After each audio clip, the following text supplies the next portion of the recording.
అందరి చేత ద్వేషించబడతాం. అందరి చేత, కొందరి చేత, అందరి చేత, ఇంట్లో వాళ్ళ చేత, బయట వాళ్ళ చేత, అందరి చేత ఏం చేయబడతామండి అంటే ద్వేషించబడతాం. ఆ ద్వేషించబడతాం ఎవరు చూసారో తెలుసా?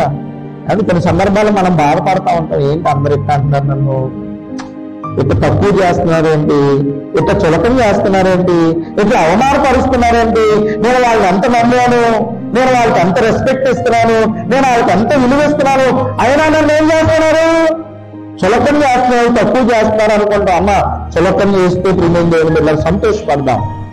ఎందుకు సంతోషపడాలి తెలుసా? లేయా ద్వేషించబడటం, లేయా చులకలు చేయబడటం, లేయా అవమానపరచబడటం, లేయాని ఇబ్బంది పెట్టడం ఎవరు చూశారు అంటే దేవుడు చూశాడు. లేయాని ఒక్క ఆమెను మాత్రమే దేవుడు చూస్తాడా? మనం దేవుడు అంటారా? అమ్మా ఈ రోజున మనల్ని ఒకవేళ ఎవరైనా చులకం చేస్తున్నారని మనలో మనమే కృంగిపోతున్నామేమో. ప్రియమైన దేవుని బిడ్డలారా, కృంగిపోవలసినటువంటి అవసరం లేదు. లేయా ద్వేషించబడటం ఎవరు చూశారు అంటే చదువుకున్నాం 29వ అధ్యాయము. అమ్మా మంచి లైన్ లో ఉన్నారు. 29వ అధ్యాయము 31వ వచనం. లేయా ద్వేషించబడుట యెహోవా చూసి. అమ్మా ఎట్లా వచ్చింది ఆమెకి గర్భం?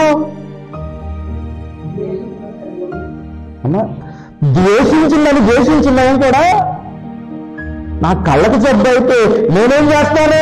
నాదేమన్నా తప్పుందా, నాదేమన్నా లోపం ఉందా, నేను పుట్టుకతోనే ఎట్లా పుట్టాను అని ప్రియమైన బిడ్డలారా, ద్వేషించబడటాన్ని బట్టి, ద్వేషించబడినటువంటి విధానాన్ని బట్టి ఏం కూడా ఎదుటివాడు ఏం చేయాలా?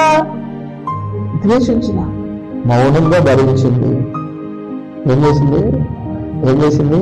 ఒకవేళ ఎవరైనా మనల్ని చులకం చేస్తున్నారేమో, ఎవరైనా మనల్ని తక్కువ చేస్తున్నారేమో, అమ్మా మనుషుల దృష్టిలో మనం ఉండకపోవచ్చు. ఈ వాక్యాన్ని బట్టి మనుషుల దృష్టిలో మనం ఉండకపోవచ్చు.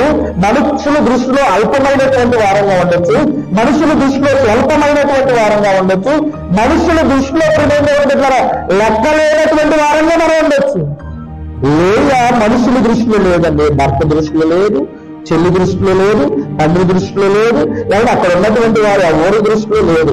కానీ అందరూ ద్వేషించడం ఎవరు చూశాడంట? దేవుడు చూసి వెంటనే ఏం చేశాడు తెలుసా?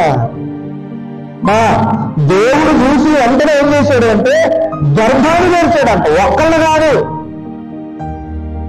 కాదండి, వెంటనే నలుగురిని ఇచ్చేసాడు.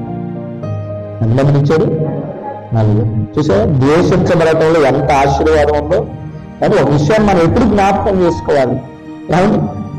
ద్వేషించేటువంటి స్వభావం ఉంటే మాత్రం దాన్ని ఏం చేసుకోవాలి? మనం ద్వేషిస్తున్నాం అనుకోండి, మనకంటే ముందు వాళ్ళు ఏం చేయబడతారు? మనమే అది. ఒకవేళ మనల్ని ద్వేషిస్తున్నారనుకో మనం ఏం చేయాలో తెలుసా? ద్వేషించకూడదు, సంతోషపడాలి. ఇదేంటి ఎరువులాగా ఉన్న పాస్టర్ గారు అంటే ప్రియమైన బిడ్డలారా, వాక్యం ఏం జరుగుతుందంటే లేయా ద్వేషించబడటం దేవుడు చూసి కంటిన్యూషన్ ఉందండి. కంటిన్యూషన్ ఉందా లేకపోతే వేరే వచనంలో ఉందా? చదవండి ఒకసారి. ఎందుకు సంతోషపడాలంటున్నాను నేను, ఎందుకు ఆనందపడాలంటున్నాను అంటే మనం ద్వేషించబడటం ఎవరు చేస్తారంట? అమ్మ నిష్కారణంగా నన్ను ద్వేషించుకోవాలని చెడ్డ పనులు చేయమన్నారు. అందరూ నన్ను ద్వేషించాలి అంటే అయ్యగారు చెప్పాడు ద్వేషించబడటం ఆశీర్వాదం అంటని.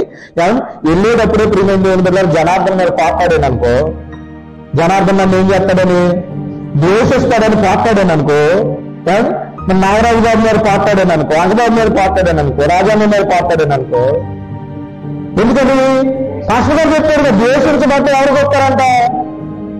పాపాడికి ఇప్పుడు నన్ను ఏం చేసుకుంటారు? అంగబాబు ఏం చేస్తాడు? నన్ను ద్వేషిస్తాడు కాబట్టి నాకేమొచ్చేస్తుంది? ఇది కాదమ్మా, ఆ ద్వేషం కాదు, నిష్కారణంగా. రెండు రకాలుగా అర్థం చేసుకోవాలి వాక్యం. మనం ద్వేషిస్తే ఆశీర్వాదం వచ్చేస్తుంది అంటాను, వెళ్ళేటప్పుడు పాపాడు పెట్టుకుంటూ వెళ్ళామనుకో, ఇక ద్వేషించబడటానికి ఆతృత పడుతున్నాం అనుకో, అది కాదు ఆ ద్వేషించబడటం కాదు. నిష్కారణముగా, ఏ కారణంగా? ఏ కారణము లేకుండా. ఒకవేళ ఏ మనుషుల ద్వారా అయినా, ఏ ఒక వ్యక్తుల ద్వారా అయినా మనం ద్వేషించబడతా ఉంటే మనం ఏం చేయాలి అంటే సంతోషపడాలి.